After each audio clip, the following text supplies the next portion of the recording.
Hi, my name is Wenli Lim, and I'm the Chief Impact Officer at Flourish DX and host of this podcast. The purpose of this podcast is for conversations and practical guidance from subject matter experts, service providers, innovative tech platforms, and employers in the Asian region. We really believe in taking a shared responsibility approach to workplace mental health. So not just as individuals, but as employers, managers, colleagues, and the broader community to create mentally healthy workplaces so that we can prevent suffering and promote human flourishing. Sorry, morning voice. I'd just like to introduce now our very special guest for today, Adrian Chan, Director at Acerpacer Consulting. Hi, Adrian. Hello, and thank you, and good morning to you and all the listeners out there. Well, thank you so much for coming on and being our guest for today. You know the journey that I've been having. I've been trying to get you on our podcast for a little while. Yes, and I finally got this. No, it's fine. No, and I totally get it. And I guess how this all happened was when I read your article just at the very start of the year, you wrote a piece and put it on LinkedIn about motivation. And I thought, man, this is a really great first podcast for the year. A fresh start to the year, and then really looking at how can we really flourish for this year. I mean, we've seen world events and what's happening. It's still not really changed, unfortunately. So I think this is such an important area. But also the other thing is kind of I love the story of your career. It's so fascinating. You're probably like, yeah. Yeah, well, I've heard it many times. I've told it many times, but in a way, I'm really thankful for what I've been given as an opportunity to go through. Yeah, I'd love to share more about it. Yeah. Yes. Oh, please tell us about your career. I can listen to this over and over again. Well, I'll start. Many people ask, like, why do I get the chance to go to Bhutan? And eventually after telling that, I always think to myself, is there more to me than just, a Bhutan guy? And I guess it's something for me to think about. Bhutan has been defining. So let me just back up and say that for 6 years, I spent time in Bhutan helping in the King's office. To help them set up leadership development, specifically an institute, a National Institute for Governance and for Leadership, for all their talent from public sector, private sector, and NGO spaces. So, but prior to that, I was a military officer. I retired as a chief psychologist in the military, and I was working in the Leadership Institute in the military. And after I retired, I was kind of like in a languishing space, which I think we're going to talk about that. The languishing space is really a space where you feel like, it's a bit of meh. I don't know what I'm going to do with my life. It's not that life is terrible. It's just that it isn't that great. And that's what languishing was about. And for me, it became a time for me to take a pause and to think about what I wanted to do. So I retired from the military without a job, which was not very common amongst my peers. Most of my colleagues would have, retired with a job in hand, or at least know what they want to do. But for me, it was very intentional not to get a job, but to just be still. So I'll get to Bhutan because that's where Bhutan came in. I spent a year. I promised my wife a year that we'll not do anything. I will not get into a job. And so we went for a holiday, the typical holiday in Bali. And I think it was by the third breakfast that I started to think to myself, this is not working. Retirement isn't working. I'm just getting 3 days mad. In. Yeah, I'm crazy now. I'm bored, So, and what we're going to do now, my kids, they were still young, and thankfully, the military gave me enough to live on, that I don't have to scrounge for a living for a few months at least, But it was a year. I was thinking, what am I going to do for a year of this? So I said to myself and my wife that, okay, how about we try this? Let's do something more meaningful with our time for this year. We can continue to travel and slow down, but let's do something more meaningful. And then through a mutual friend, she invited us to Bhutan because she had a gig going with an NGO there where they were trying to do startups for entrepreneurs. And the entrepreneurs needed some mentoring and coaching. And so I'm in leadership space. I'm a psychologist by training. I've done leadership development, setting up leadership centers. So it felt like a good fit. So I was invited to go there. So we went for a holiday. And I gave a 2-day talk to these young entrepreneurs in Bhutan. And amongst the audience was this person who was just a bit slightly older than the rest. And instead of asking the typical leadership questions around how do you lead a team, how do you be a great leader and all that kind of stuff, he was asking stuff like, how do you set up a leadership center? You know, what goes into a good leadership program? And things like that, which was very structural, you know. So I was digging up my notes and about running a leadership center from my previous career and just sharing those stuff to him. And the conversation even continued after I came back from Bhutan. And one fine day, months later, you know, this guy called me up and said in a very officious voice, you know, Adrian, the king commands your presence. And I was a bit struck. I was, but my military instincts kicked in, I guess. And I said, yes, yes. What would you like? Yeah, and within a month, I was shipped off to Bhutan, and that's where I had that conversation with the king, had an audience with the king. And it turned out to be a very long audience. It was 3 hours long. And not only did I meet the king, I met the prime minister at that time. I met the foreign minister. And then I also met his lovely wife. I was brought up to this mountain where we were listening to the scouts. The king had a program with the scouts and was just taking in the mountain air. I got to tell a funny story. Yeah, I wasn't prepared for the cold weather. I was thinking, you know, audience, official meeting. So maybe I should just be formal. I didn't know I'll be whisked off high up to the mountains. And so I was shivering my teeth off while the king and the queen were talking by the fire. And then the king noticed that I was slightly uncomfortable. So he reached out, took a blanket and put the blanket on my shoulders. And I've never felt so touched and embarrassed because here's a military man, right? With 20 years of experience shivering in the cold. Wow. I mean, you're right. It's like both sides, right? Like you're so like, oh my goodness, that he noticed and like he reached out. But then it's like, oh, I really should have known. I know, right? Totally all aspects of humanity, the frailty of humanity from me and the magnanimity of humans from the king. Yeah. Wow, that is a great story. Well, you know, and it's really interesting. And I'm so sorry. I also refer to you as the Bhutan guy. So I'm okay. I think no worries. I'm used to that. But I think it's just so fascinating. And that's why I thought like having you on our podcast would be so interesting because, you know, I mean, Asia is so diverse. And there's so many countries in this region. And for you to have worked with leaders and you know, there'll be leaders of organizations and all that in such a different country that a lot of people don't know a lot or have, you know, I mean, unlikely to have even visited. I just thought it would be such a fascinating conversation. And just to, like, I mean, just imagine, I mean, I don't think any of us are traveling anytime soon. But yeah, just imagine what it is like there, but also what a privilege to be able to work with people, you know, that are just, like, you know, wanting to develop in leadership, you know, hopefully creating impactful organizations. So I guess that's kind of what we can probably dive into next. Just like in terms of like motivation, let's start with that, you know, brand new year. And so I read your piece and I thought, oh, that would be really great if Adrian could share some of his thoughts around motivation. And I mean, being a psychologist as well, and you like refer to a model, like, can you just like unpack that for us?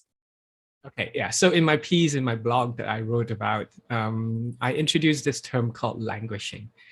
And languishing it's not a new thing, but I guess it's less spoken about because there are other kind of like more significant or even sexier mental states out there like depression.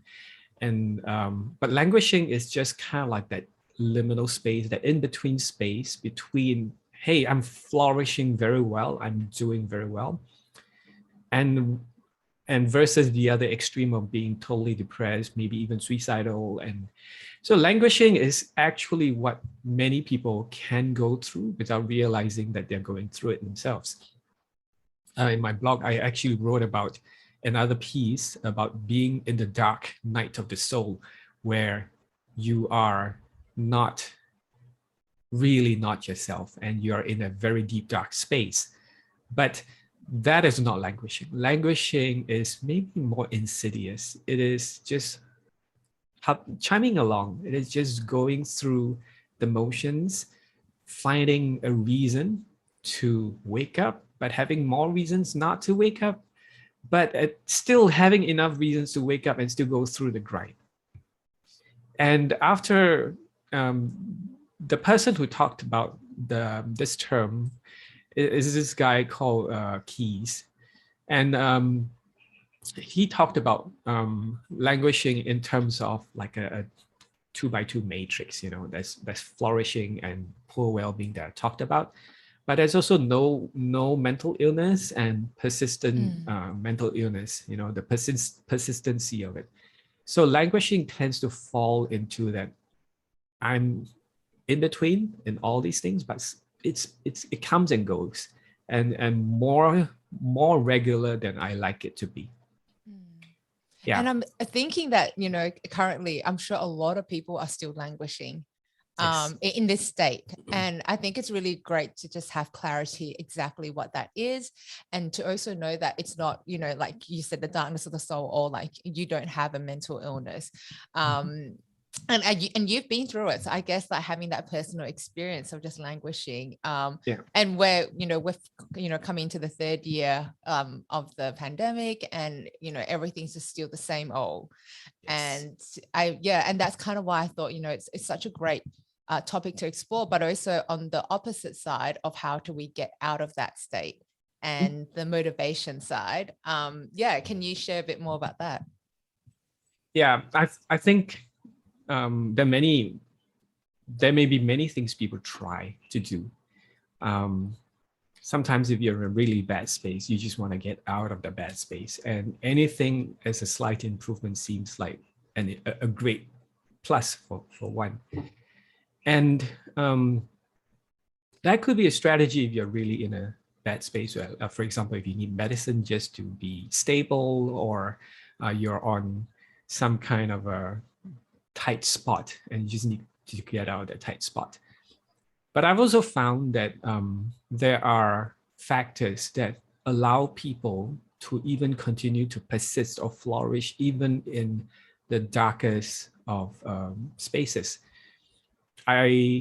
There's this guy called Viktor Frankl. He lived in the Second World War, and he went through the concentration camps. And throughout that horrific experience, he focused on the things that truly mattered to him, a vision of the future, what he would do, and talked about meaning, finding deep meaning that allowed him to create meaning for the present. And that allowed him to not only survive the concentration camp, but also to do something meaningful while he was in it. So there are strategies that you can do to kind of avoid and make yourself feel better. And then there are things that you can reach out to from the future to repurpose and make the present a different kind of a situation, a different kind of a reality. So... And on that, it's like, I guess, linking this to the workplace and, you know, like the daily grind. And I guess like some people feel like, you know, where is this going? I'm literally doing, and I felt that and when I first started my career as an accountant, no offense to accountants, but I was like, I cannot do this for the rest of my life. And that was actually one of the things. It's like, okay, the day in, day out. And for a lot of people, you know, the whole thing of just working at home, not seeing the situation change, like that is, and so reaching out for and having hope for the future. I mean, I guess that's what you're saying in that it's really what we need at the moment. Yeah. So there is finding purpose, which a lot of people try to do. But sometimes purpose finds you, right? In my case, when I was in Singapore and that call from Bhutan came, I was literally found through a phone call, right? Mm. So there isn't much that you can do sometimes, but to just wait for yourself to be ready. So there's also making purpose out of the things that you're doing in the day to day. And when we talk about motivation, sometimes you like to go to the textbooks and they'll tell you like the 5 theories of motivation. Yeah, those are good encapsulations, but why don't you take a look at the invisible people, the people on the streets, the people who are in the construction sites, the people who turn up for work in the various places, go to school, and look at what motivates them. A lot of time, it's about making meaning from where they find themselves in. And the better you make meaning out of it, the more you can flourish. So, for example, there was this migrant worker that I was interviewing for a separate project. And we know a typical migrant worker story would be like, I have a bad family situation. I want to improve the livelihoods of my family. So I'm putting myself out there, often at great debt to oneself, and they get indentured, they come over to a country and then they work hard and send money back. So that's the typical motivation. But then there are migrant workers who say, I'm here to learn something. I'm here to contribute to the country. I'm here to help my fellow migrant workers do better.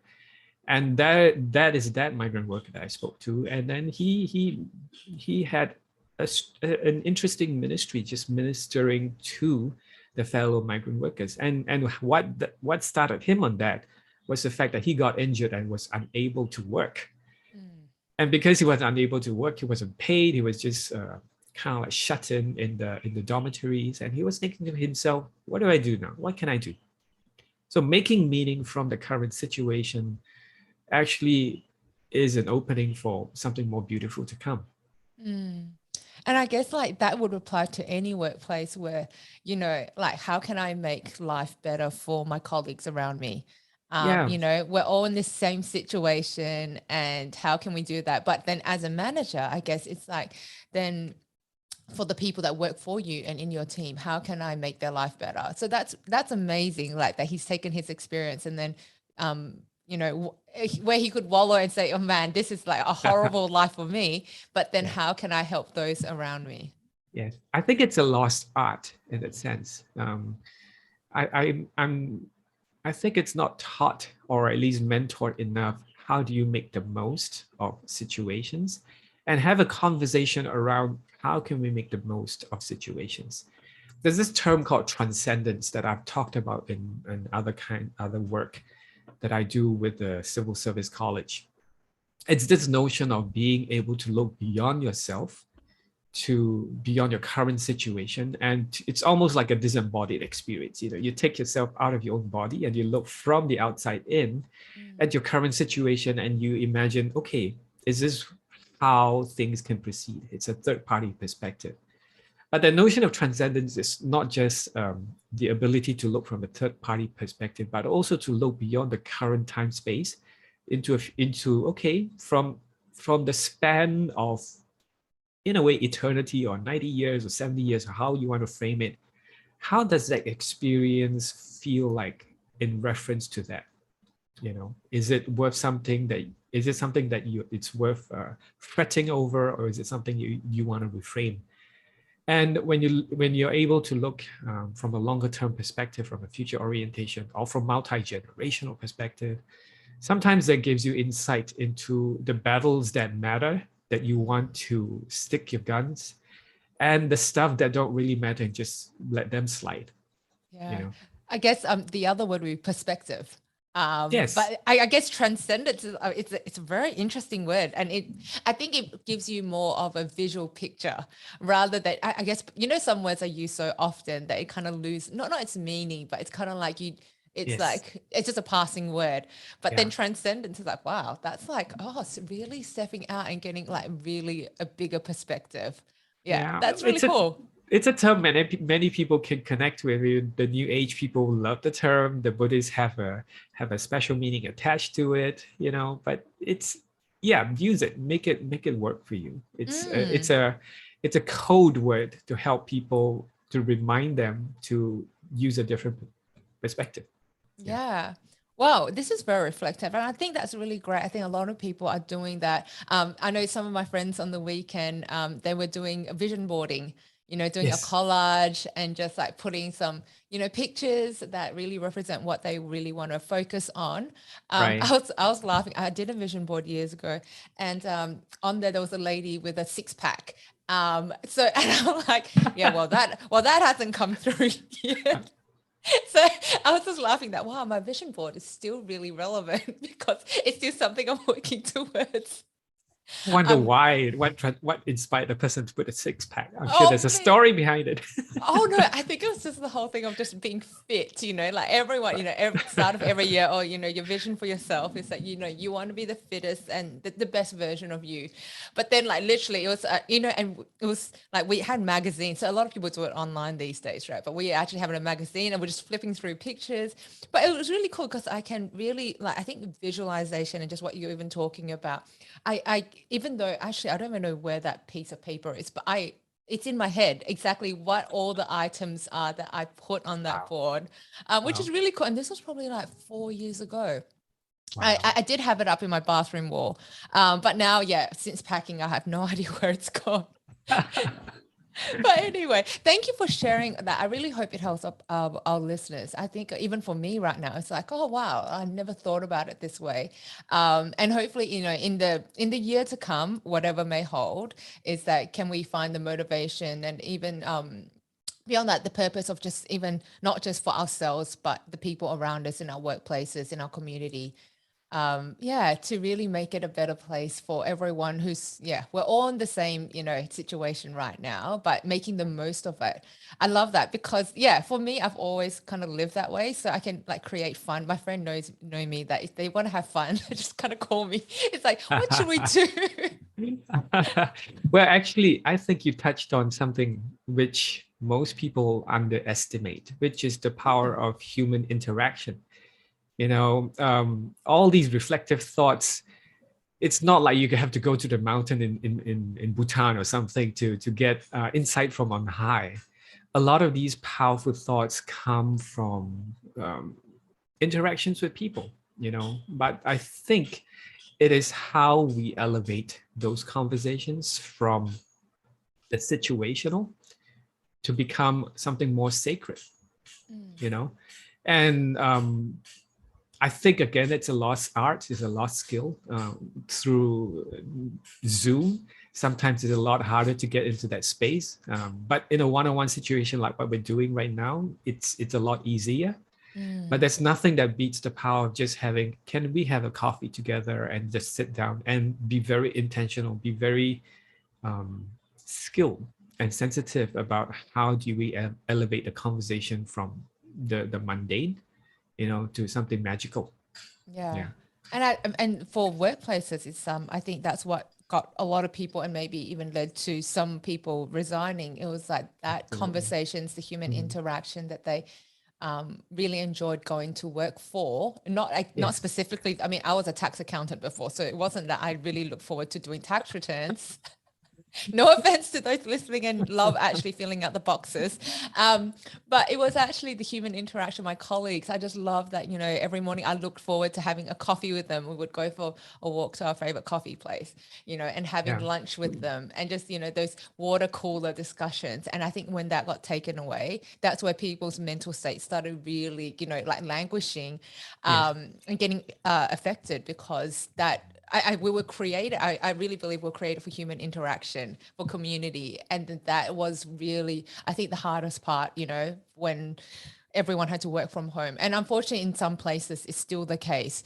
So just then creating and being creative about then how do we do that, having really meaningful conversations one-on-one where it's still, I mean, it's helpful. It doesn't completely replace it, but how do we keep that connection? Absolutely. So the next part I kind of wanted to talk about was actually you working with the leaders. And I think in creating healthy workplaces and places for thriving, it really starts with leadership. Because if your leader is in and really pushes it forward, then that signals to the rest of the organization, and basically everyone. Well, I mean, okay, when I say fall in line, it's quite funny because that's such a military term. It And is. that's where Wow. you work. Yes, ma'am. I surprise myself sometimes. Yeah, but like fall in line, and that they will then, it's a priority for the organization. So can you maybe talk about some of the work that you've done with leaders, whether in Singapore or in Bhutan, and kind of what have you learned? And I know we spoke when we were talking about the podcast, it's about transformational change and how also that takes time. Mm-hmm. Well, this is a lifelong endeavor for me.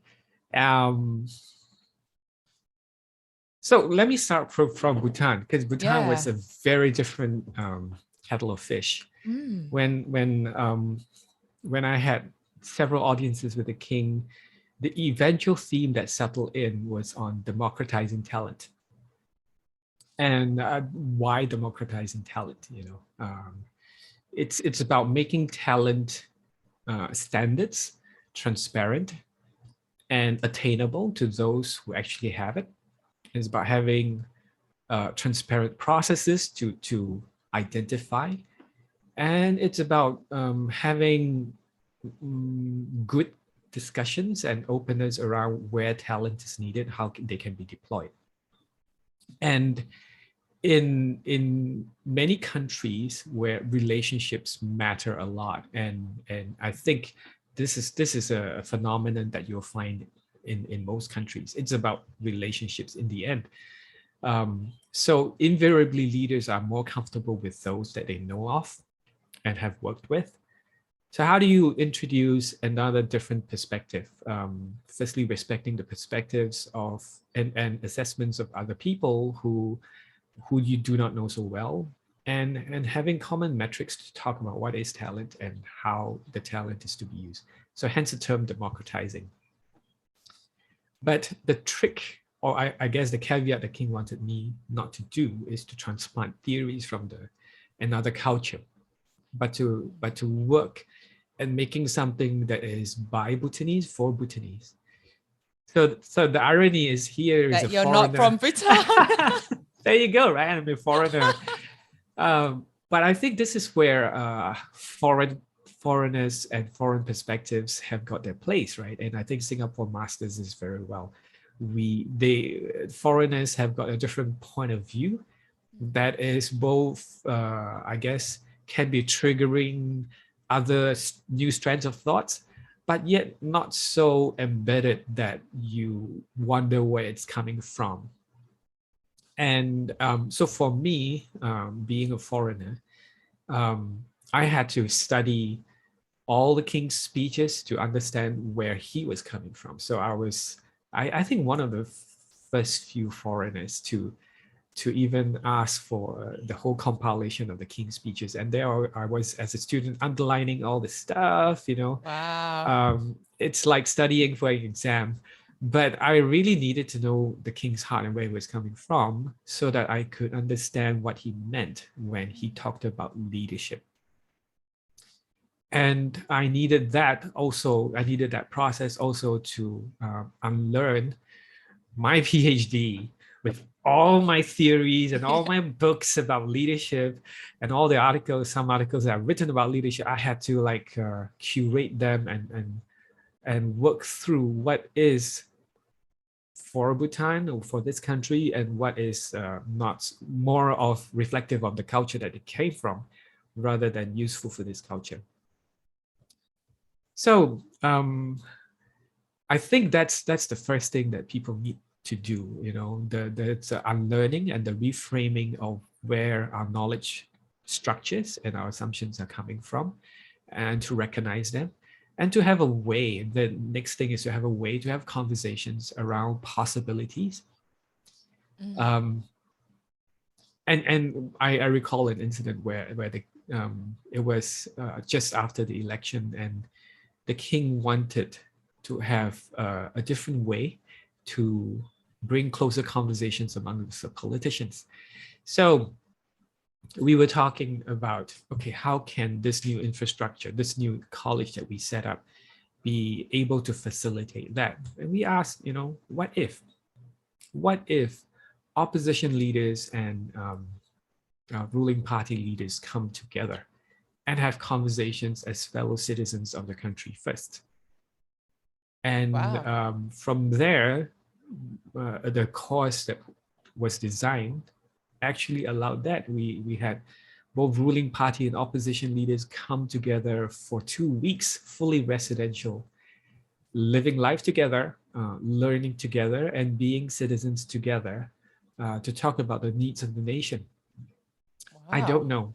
I don't know if there's a course out there offhand that would allow something like this, without people tucking in behind party lines.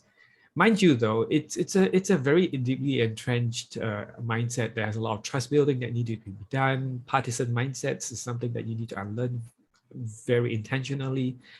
It's, to be fair, it's a work in progress, but I think it was a huge start, and it came from what if, Yeah. the thing about what if. So Amazing. when leaders and managers talk about the workplace, a lot of time it's like problem focused. It's more like, why is a situation like that? What can we do to improve it? Rather than going into the what if, what are we here for? What if this is like, our workplace is like something else? It's just a slight tweak to a perspective, but I think it's worth pursuing sometimes. It gives people more energy. Yeah. Well, I think two things draw out from that story. So number one is more that, when you talk about working, and understanding the King of Bhutan and all that. I mean, not many of us are going to have that situation where we're like at that level, but it reminded me of a story where, I mean, I'm sure it happens a lot, where a new organization gets a new CEO. And the CEO comes in and basically Absolutely. changes like immediately. And Yeah. you always hear the stories, they don't last long in there. So Yeah. I love the fact that, you went in and, I mean, you didn't study the ex-CEO, you studied the king of Bhutan and just kind of like understood where they were coming from before, firing away and doing all the changes and your suggestions. So I think that's really, really important. And that's for managers going to new teams. There's a lot of people transitioning at work now into Mm, new teams. And yes. so I think that really parallels just the kind of really great approach when you go into new situations. But the other, your second story, just working with the opposition and the ruling party, was that in very big organizations, so many times you have communication breakdowns and silos. Mhm. Most of the conversations, I find that in leadership and management, it's like, oh, we have all these silos, this department isn't talking to this department, isn't talking to this department. And that's because I think at the root of it is that you have no relationship at all. Your task focus, and so you never think of the people. You never think, oh, how could Bob be impacted by this? Oh, maybe I should tell him. Or, oh, this will impact this person. And so you come from a person point of view and a relationship point of view rather than a task, because then all you need to do is achieve your task and finish it. Absolutely. Yeah, Mm, so I think that's kind of like a really, really good tip and insight into how we could mm, work better. And then this all kind of, when these breakdowns happen, that creates a lot of stress, creates a lot of anger in the workplace, which then leads to, just like mentally unhealthy, and then very triggering in terms of, blame game and all this kind of stuff, where I think maybe stepping back a couple of steps is to have those relationship building and maybe just stick them all in a hotel for 2 weeks like you did. yeah. Yeah. Yeah. I used to kind of like fret over things like my name card, like what's supposed to be on my name card, what do I put? Because I don't really have an I guess a stereotypical job in that sense. I even right now, I find it hard to define myself. But um, it's also liberating because it made me think about the work that we all do isn't really just about the work. So people go to the workplace with, my job is to get this done, get that done. I'm an accountant or whatever it is, so that's my job. But the truth is, a huge component of that interaction is about who are you journeying with and who are you relating with. And although you have so-called a job to do, a huge proportion of that time is spent interacting, relating with people. So if you really break down the time spent, why don't we reframe the work and call it, something like, who are you going to journey with together? And there's actually power in that. So I don't know if you know the Gallup polls in the US. The Gallup people, they've actually have got an engagement scale, and this engagement scale that they have runs into the millions and millions of data sets. So it's pretty well validated. And workplace engagement, they have found, is defined by 5 questions, And one of the questions is, do I have a friend at work? If I have a friend at work, you are more likely to be engaged. And you have the support structures to be engaged. But if you don't have a friend at work, then no matter how well paid you are, in your workplace, it's still very transactional. And in the end, your workplace engagement doesn't go beyond a certain point. Yeah. Yeah. And that reminds me, we had a previous guest, and her name's Marianne Hughes, and she works actually in Hong Kong with factory workers. So her technology and her company's all about kind of transparency in the supply chain, but for factory workers. And she said one of the big things in terms of turnover, well, for the actual factory workers, was when their friends are all working in a different factory.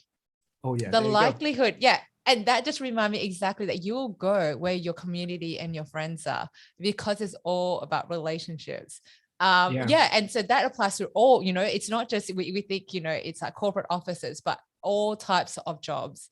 Yes. That's where, and that really holds true. So in terms of application, right, it's really, okay, it's a new year. The job may or may not be the same, but the question isn't, what is this job about in terms of the structural or functional aspects of it. It's more about who is in this job with me, that I'll like to journey with. And if you have a good answer to that, chances are you are in a good space to start making meaning from the work. Having a few fellow good fighters to do it together with. Yeah, but then on the converse, if you're working in a place that is not great, you don't enjoy the people, it's toxic management and all of that, then that really is, you can only hold on for so long. And I guess yet again, that's probably what's leading to the great resignation at the moment. That's right. But sometimes the friends that you find elsewhere gives you that impetus to help make the workplace slightly better. And maybe that's all we're supposed to, make the workplace slightly better before we move on to the next thing. We never, or at least I tell myself never to leave because of bad colleagues. I think that would be a very sad reason to leave, right? I mean, you're always going to find people who don't share the same cup of tea as you, everywhere you go. But I guess it's really about how, before we left, we have had a good shot at making relationships work out better. We've had a good time to reflect on whether I've been able to fulfill the objectives of the chapter before I close it. And all these require reflection and conversation, and if you can have it with colleagues, great. If you can't have it with other people who are your close friends, to talk about the work that you're in. That's still important. Yeah, finishing well. That's always a hard thing to do, like so Absolutely. often. Yeah. So I guess looking into the future, what are your hopes for, workplace mental health and workplaces? I'm really intrigued by the notion of teams, helping teams flourish better together. I think workplace is hard because the term workplace is hard to define now, right? People don't really have a place to go to work. Physically, yes. Physically. It could be at home. So there's a huge blurring of where you live, where you work, where you play, where you learn. So defining the workplace itself, it's going to be hard. But defining the people that who's going to be constants in your life that you want to journey with, I think that's a lot easier. The trick then is, how can we make a great team out of that? Somebody once told me that it's not hard to assemble a team of experts, but it's really hard work to make that team of experts become an expert team. So I think that is something that we all have a responsibility for, because we find ourselves in various teams that need to become expert teams. So I'm really enamored by the notion of creating teams to solve problems at work or problems that they find. And this one actually will speak a lot into mental health. When you have goals, when you have valuable goals worth fighting for, when you have colleagues worth relating with and co-laboring with, when you are in a supportive community that you can share life with, those are all the ingredients, the buffering factors that prevent us from getting into languishing or something even worse. Great, thank you. It's so hopeful and just such a different way of looking at things. I love that. And lastly, you know, are there any great resources? I know you've quoted quite a couple of things and theories and books. Is there anything that you'd like to share with the listeners in terms of you know, managing your own mental health, and any great tips and resources? Well, I love to read. And I think I can put some links out there. But I think in terms of the day-to-day, in terms of resources, it's really whatever is at your fingertips. You know, there's no need to buy an expensive textbook. It's really how you live life and making every aspect of it better. So, for example, you know, the way we sleep and rest. How can we build upon our sleep cycles to make it better? That's an important question. And if you need resources on that, there are resources, but it's building on things like that. And eating, same thing. You know, how can we eat slightly better, and how can you eat more regularly and enjoy both the rest and food from it? I like to cycle. I guess I'm a bit of a workaholic myself. So cycling helps me because I've got to put my hands on the on the handle. I can't write stuff. I've got no place to write things. So it's between me and my mind and my heart to go through things. So for 2 hours, I'm with myself thinking through things, and that's really helpful. That extended from me walking, taking walks. But I find that when I'm walking, I can go to the nearby coffee shop and start working, and wasn't very helpful. So yeah, so it's just extending on bits of yourself to make buffering structures so that you don't get into that red zone. Yeah. Why, thank you so much. Very practical, but also not out of reach. I think sometimes, you know, like people are like, oh, I do this, and it's like, oh, I could never do that. Me and my six-pack dream. But anyway, thank you thank you so much for, you know, I'm just looking at the time and I'm like, man, we could just keep talking. So I just want to respect our listeners' time. Thank you for listening in, but also thank you, Adrian, for your time. You know, I'll put it out there, would love to have you back. And so if there's any opportunity to get you back on here, I'm sure our listeners would love to hear more. So thank you. And wishing you all the best for 2022. And so just to all our listeners out there, don't forget to subscribe to the Mentally Healthy Workplaces Asia podcast. So wherever you listen to them, we have the podcast LinkedIn page as well, so you can stay up to date with the upcoming guests. Really great guests lined up for this year, so please do follow us. And you can follow Flourish DX on LinkedIn if you like to see short clips of these conversations, and also video versions of this podcast is available on the Flourish DX YouTube page. And please connect with Adrian and myself on LinkedIn to continue the conversations. Adrian does put out a couple of great pieces, so please stay in touch, and just thank you for listening in today. Thank you and take care.